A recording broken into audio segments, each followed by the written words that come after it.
प्रभुजी अनंता दया तूच केली, प्रभुजी अनंता दया तूच केली, माऊली आज भेटीस आली, गुरु माऊली आज भेटीस आली. धन्य झालो प्रभु धन्य झालो, प्रभु धन्य झालो, प्रभु धन्य झालो. गुरु भेटी मुळे मी निवालो, कृष्ण त्वदीय पद पंकज पंजरन्ते अद्यैव मे विशतु मानस राजहंस. प्राण प्रयाण समये कफवात पित्तैर् कंठावरोधन विधो स्मरणं कुतस्ते. कृष्णाय वासुदेवाय हरे परमात्मने प्रणत क्लेशनाशाय गोविंदाय नमो नमः. सच्चिदानंद रूपाय विश्वोत्पत्त्यादिहेतवे तापत्रय विनाशाय श्रीकृष्णाय वयं नमः. वसुदेव सुतं देवं कंसचाणूरमर्दनं देवकी परमानन्दं कृष्णं वन्दे जगद्गुरु. श्री गोपाल कृष्ण महाराज. योगेश्वर कृष्ण यत्र पार्थो धनुर्धर तत्र श्री विजयो भूतिर्ध्रुवाणी तिरुमतिर्म. समारोपी हा श्लोक आहे, शेवटचा श्लोक आहे. पण भगवान श्रीकृष्ण महाराजांचा शेवटचा श्लोक आहे. नष्टो मोह स्मृतिर्लब्धा त्वत्प्रसादात् मयाच्युत स्थितोस्मी गत संदेह करिष्ये वचनम तव. हा अर्जुनाचा श्लोक संपला. नंतर भगवंतांनी एकही श्लोक सांगितलेला नाही. पुढचा समारोप जो आहे भगवद्गीतेचा, याच्यामध्ये भगवान उवाचे असं नाहीये. पुढे संजय उवाचे आहे.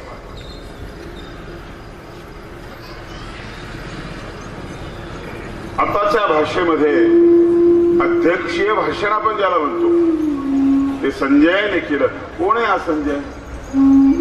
हा गवालगण सुताचा मुलगा आहे. तसा अधीरचा हा सूत जातीचा होता.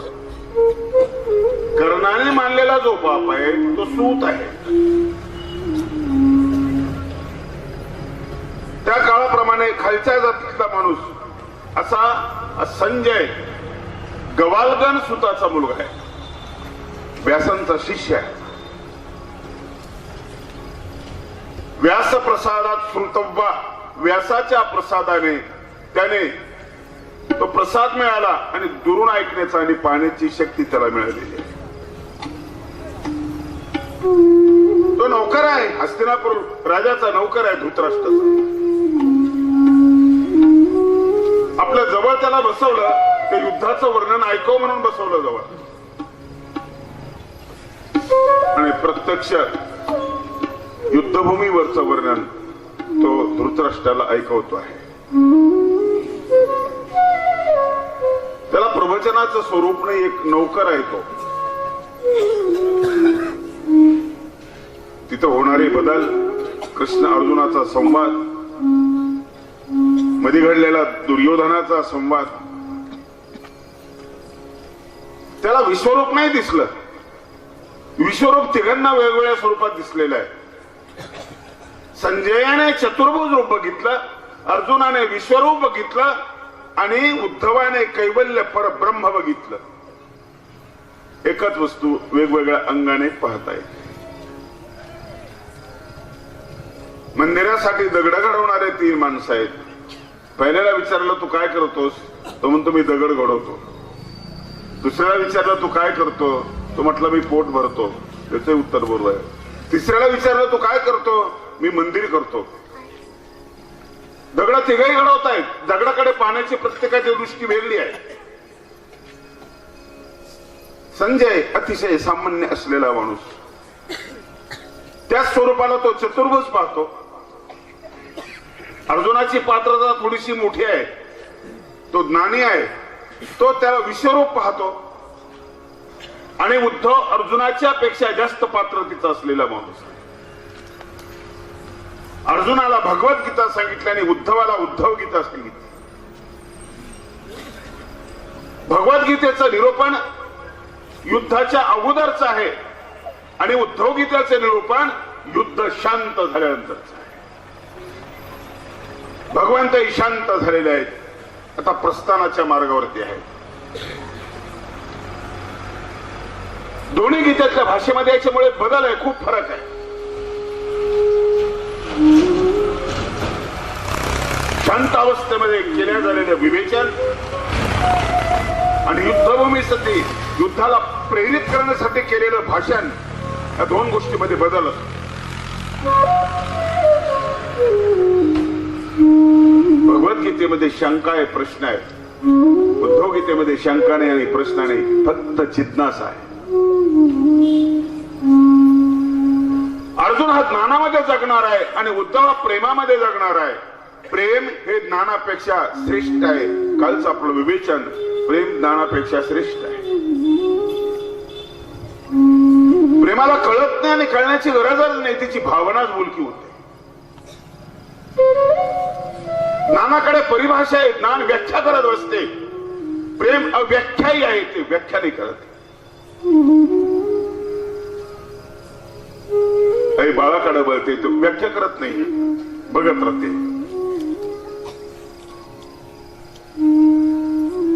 आपली माया बाळावर करत असताना तिला कुठली परिभाषा माहिती नसते. गाय आपल्या वासराला चाटते, तिला काही कळत नसतं.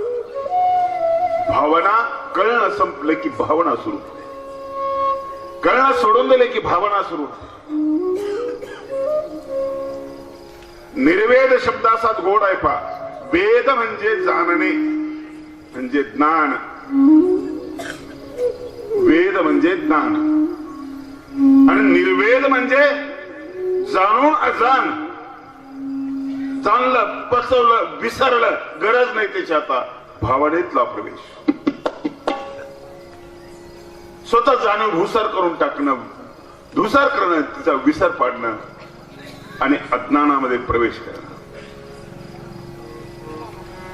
निर्वेदामध्ये जाणीव असते पण बोलत नाही, ती भावना प्रधान असते. आणि निर्वेदात असलेला माणूस रडत असतो, तो खेद व्यक्त करत असतो. उद्धव गीता आणि भगवद्गीतेतला हा फार मोठा फरक आहे. संजय बोलतोय, आता संजय आपलं मत व्यक्त करतो. युद्ध संपत असताना इलेक्शन पिरियड मध्ये मुलगा निवडणुकीसाठी उभा राहिला आणि तो प्रचाराला गेलेला आहे. संजय जवळ बसलेला आहे. उमेदवाराच्या बापाशी तो बोलतोय. बापाची इच्छा असते की माझ्या मुलाने निवडून यावं, अशा तऱ्हेने तो प्रश्न विचारतोय. धृतराष्ट्र अशाच पद्धतीने उद्धवाला विचारतो. तो कल विचारतो, शक्यता विचारतो. जिथं अर्जुनाला कृष्ण युद्धस्व म्हणतो, तिथं तो चिडतो. कृष्णाला काही कळतं की नाही, तो ऐकण्याच्या मनस्थितीमध्ये आहे.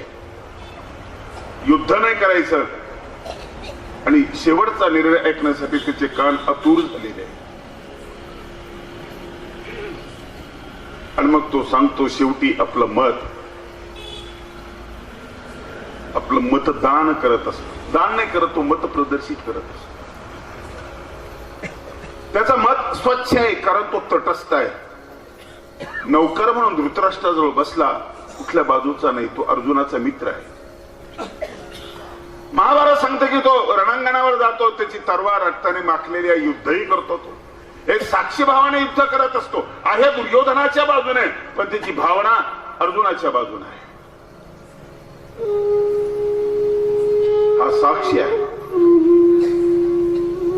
ओथंबा डाव देखे. डाव कुठल्या गटाच्या माणसाला पाहता येत नाही. जो ओथंबा, जो साक्षीदार आहे, कुठलाच नाही, तटस्थ माणसाला डाव पाहता येत.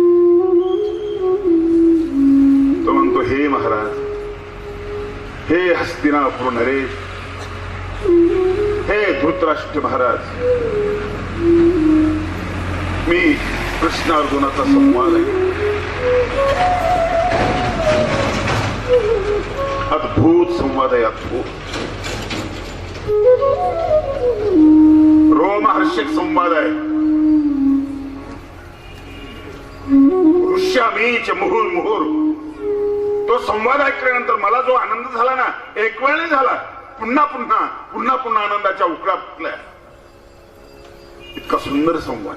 हे न आवडणारी गोष्ट बोलला तो धृतराष्ट्र, पण धृतराष्ट्र गप्प बसला. शत्रूचं वर्णन करत असताना अस्वयाग्रस्त माणसाला नाही आवडत, ते त्याला नाही आवडलं, पण तो गप्प बसला. राजन संस्मृत्य संस्मृत्य रूप मुत्यत मत्य भूतमारे विस्मयो मे महान राजा वृष्यामीच पुन्हा पुन्हा. हे महाराज, तो संवाद मी जसा आठवतो ना, तसं मला आनंद होतो, मला हर्ष होतो. आणि मग तुम्हाला मी आता सांगतोय, माझं मत सांगतोय. यत्र योगेश्वर हा कृष्ण, यत्र पार्थो धनुर्धर, तत्र श्रीविज योभूतीर ध्रुवा नीतीर मतीर मम. जिथे कृष्ण आहे, जिथे अर्जुन आहे, तिथे विजय निश्चित आहे. कसं धाडस केलं असं ते.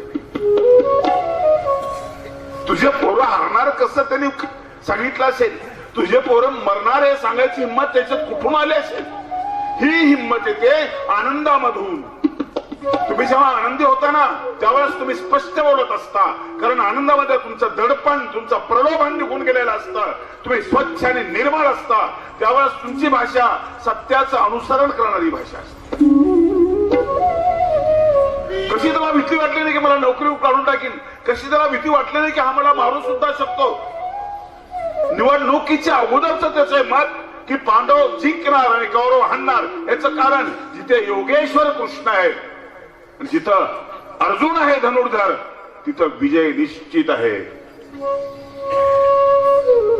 ही भाषा आनंदाची भाषा आहे. तुम्ही आम्ही इतकं स्पष्ट बोलू शकत नाही, याचं कारण आनंद आपल्याकडे नाही.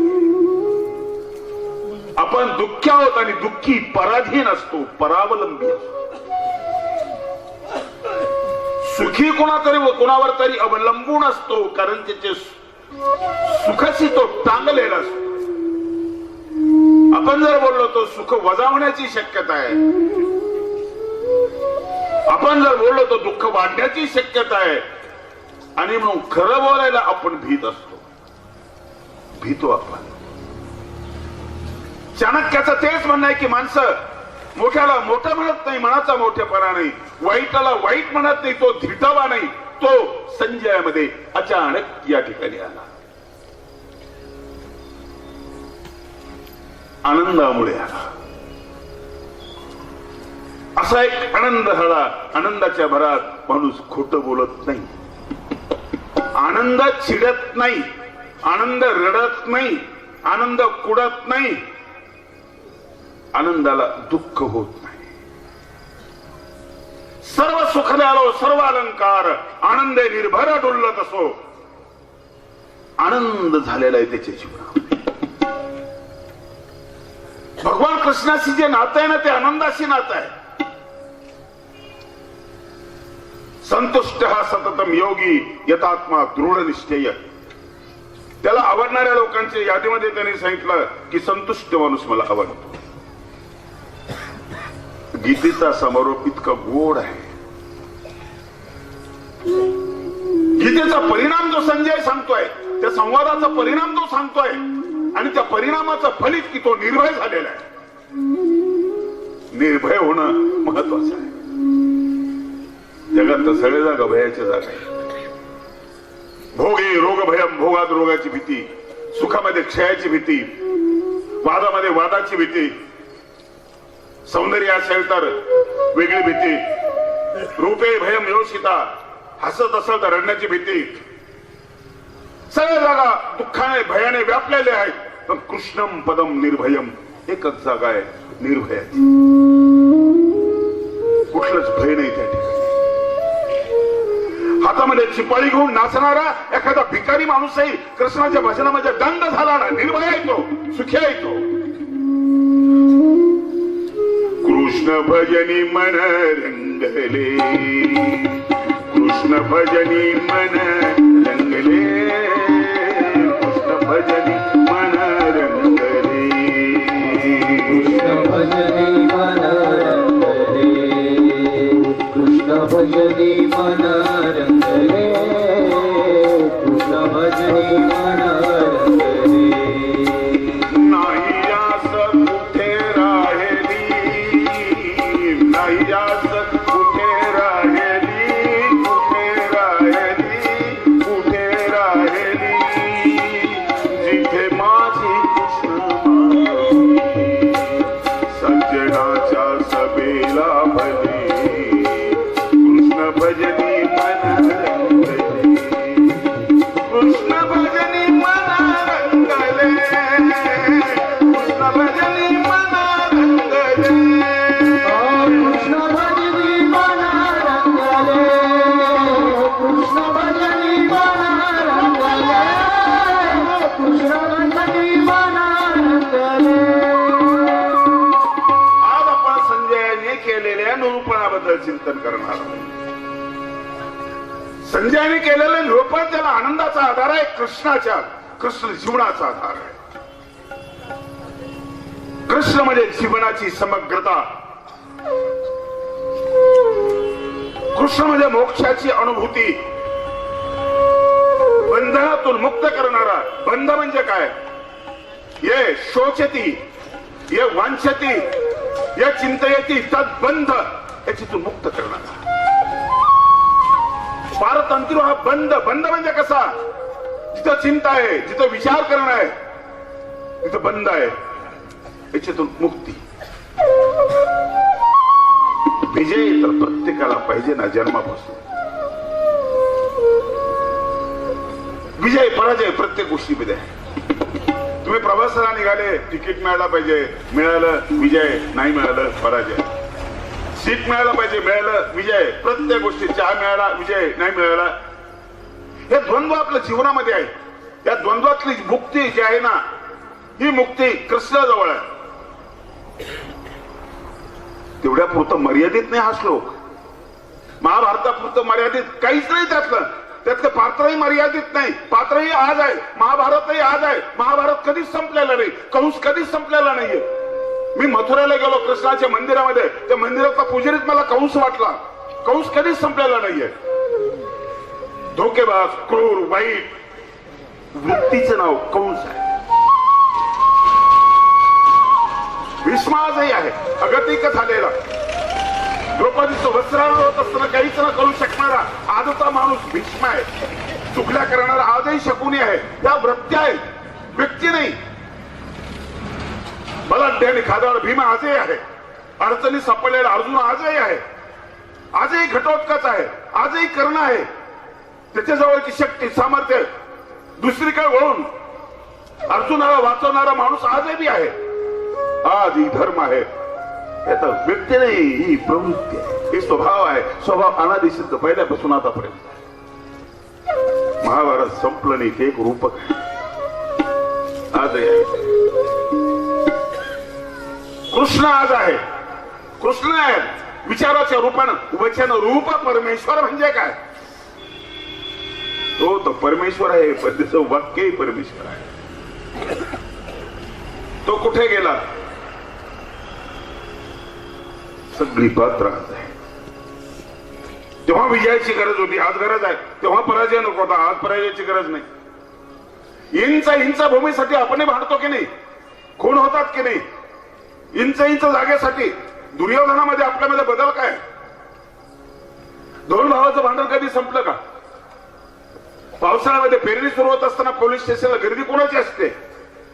शेतकऱ्यांची गर्दी असते. कशासाठी असते? बाणकोरला म्हणून असते. कुठे संपला दुर्योधन? कुठे संपला अर्जुन? वृत्ती तर संपलेलीच नाही. संजयची भाषा मोठी चांगली आहे. हे महाराज, यत्र योगेश्वर कृष्ण, जिथे भगवान कृष्ण आहे तिथं विजय आहे. जिथं धनुर्धारी अर्जुन आहे त्या ठिकाणी विजय आहे. आज अर्जुन नाही, आज कृष्ण नाही, मग त्यांच्यातलं काय असलं तर विजय आहे. कृष्णाचा विवेक असेल तर विजय आहे, अर्जुनाचा निर्धार असेल तर विजय आहे. दोन शब्द लक्षात ठेवा. तुमच्या जीवनामध्ये अभ्यास करणारा विद्यार्थी, त्याच्या जीवनामध्ये निर्धार असेल तर विजय आहे. पडाल तुम्ही, पडत राहा, पुन्हा उठणं निर्धार. अमेरिकेचे राष्ट्राध्यक्ष अब्राहम लिंकन 7 वेळेस पडले, खचले असते तर संपले असते. 8व्यांदा उभे राहिले, पुन्हा निवडून आल्याने अमेरिकेचा खूप लोकांचं जीवन असे घसरतात, उठतात, घसरतात, पिछा नाही सोडत. अमेरिकेचा शोधाला निघालेला कोलंबस जहाजात बसला, लोक कंटाळले, मागे फिर, वापस फिर कोलंबस, अमेरिका नाही दिसत, खोटं आहे सगळं ते. त्याने धीर धरला, लोक त्याला मारायला उठले. लोकांनी ठरवलेला उचला आणि समुद्रामध्ये फेकून द्या. तो नाही तर मरला. एक दिवस निघाला, सूर्योदय झाला तर अमेरिका दिसली. निर्धार, पक्का निर्धार. एडिसन लाईटचा शोध लावतोय. 1 वेळ अपयश, 2 वेळ अपयश, 3 वेळ अपयश, शेकडो वेळ अपयश, 900 वेळा अपयश, 999 वेळा अपयश, आणि हजारावा प्रयोग सक्सेस झाला आणि बल्ब तयार झाला, लाईट लागला, जग उजळून गेलं.